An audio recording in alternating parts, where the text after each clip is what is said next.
Dans cette vidéo, je vais vous expliquer quelle est la meilleure stratégie d'investissement sur Brix selon moi. Alors, je précise que ce que je vais dire ne reflète que mon avis et le partage de mon expérience et que je ne suis pas à conseiller en investissement financier. Rentrons dans le vif du sujet. Si vous êtes là, c'est probablement que vous vous demandez quelle propriété acheter dans Brix.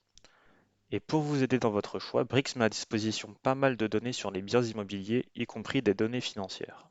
Commençons par parler de ce qui est tentant de faire. Ce qui est tentant de faire, c'est d'analyser une par une les propriétés et faire comme du stock picking lorsque vous faites de la gestion active sur les actions. Mais je pense que c'est une perte de temps, en tout cas pour l'instant. Pourquoi est-ce que je pense ça? Pour plusieurs raisons. La première raison, c'est que vous pouvez passer plusieurs heures à analyser un bien qui vous convient en termes de rentabilité, de risque ou de loyer reversé. Mais pourtant, même si vous trouvez le bien parfait, celui-ci pourrait avoir un problème dès le mois suivant, comme le départ des locataires et donc le départ des loyers. C'est pourquoi la partie analyse de biens ne devrait pas vous prendre des plombes. En revanche, c'est toujours bon de savoir combien la propriété verse de loyer chaque mois par Brix. Cela étant dit, voici selon moi la meilleure façon de s'y prendre, ou du moins c'est la meilleure façon que j'ai trouvée pour investir sur Brix jusqu'à maintenant.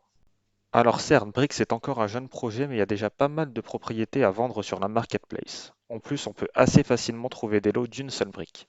Et c'est de cet avantage qu'il faut profiter pour se construire un panier de briques, c'est-à-dire se construire l'équivalent d'un indice boursier avec un certain nombre de briques provenant de propriétés différentes. D'une part, vous allez avoir un portefeuille diversifié car vous pouvez, avec un petit montant, avoir 10, 15, 20 briques différentes. Et le second avantage, c'est que vous avez une probabilité plus grande de percevoir des loyers sur l'ensemble de vos briques. Au moment où je vous parle, c'est surtout au niveau des loyers perçus qu'on perçoit un certain rendement des briques. Déjà que la possibilité d'un effet de levier n'est plus possible, je trouve que la revalorisation des briques est assez timide. Voyons maintenant comment construire son panier de briques. À quoi faire attention? J'ai listé 4 éléments qui me semblent importants. Pour moi, l'élément le plus important, c'est le loyer perçu par briques. C'est les loyers perçus par chaque briques qui vont nous permettre d'acheter de nouvelles briques chaque mois en plus des versements qu'on fait. Ensuite, j'aime bien voir l'historique des loyers perçus. Ça me permet de voir rapidement si le bien en question verse déjà des loyers ou s'il est encore sous différents accords avec le notaire. Cet élément il est hyper important parce qu'on veut c'est percevoir d'ores et déjà des loyers.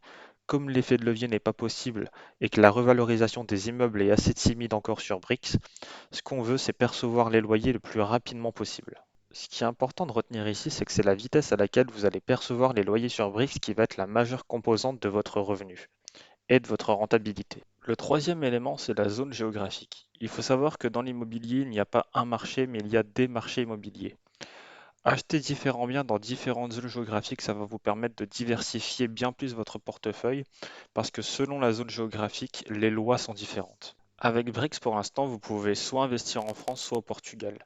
À savoir qu'il y a de plus en plus d'investissements au Portugal de la part de BRICS et je pense qu'ils vont investir dans d'autres pays en 2023 et dans les années à venir. Et le dernier élément qui me semble assez important lorsque vous investissez dans BRICS, c'est la quantité vendue de la propriété dans la marketplace. Si la propriété elle est vendue en masse, c'est qu'il y a une bonne raison. Il faut se demander pourquoi elle est vendue en masse. Pour ce faire, vous pouvez regarder dans les données d'analyse, voir s'il y a des infos qu'il y a eu il y a quelques jours, il y a quelques semaines, voir si par exemple il n'y a pas eu un changement de locataire ou un problème au niveau de dégâts de travaux à faire et que ça va engendrer une grosse perte de revenus. La dernière question qu'on peut se poser, c'est combien de propriétés avoir dans son portefeuille. Moi personnellement, j'aime bien en avoir une quinzaine au moins. Ça permet d'avoir un scope assez large, incluant du résidentiel, du commercial, etc. Après, lorsqu'on investit chaque mois dans Brix, on ne peut pas forcément renforcer chacune de nos Brix. Moi, ce que j'aime bien faire, c'est renforcer les positions qui me rapportent un maximum de loyer par brique. Après, je fais juste attention à ce que les positions individuellement ne représentent pas une partie trop importante de mon portefeuille. C'est juste pour diminuer un peu le risque. Voilà, j'espère que cette vidéo sur Brix vous aura plu. N'hésitez pas à partager votre opinion dans les commentaires et à vous abonner si ce n'est pas encore fait. À bientôt.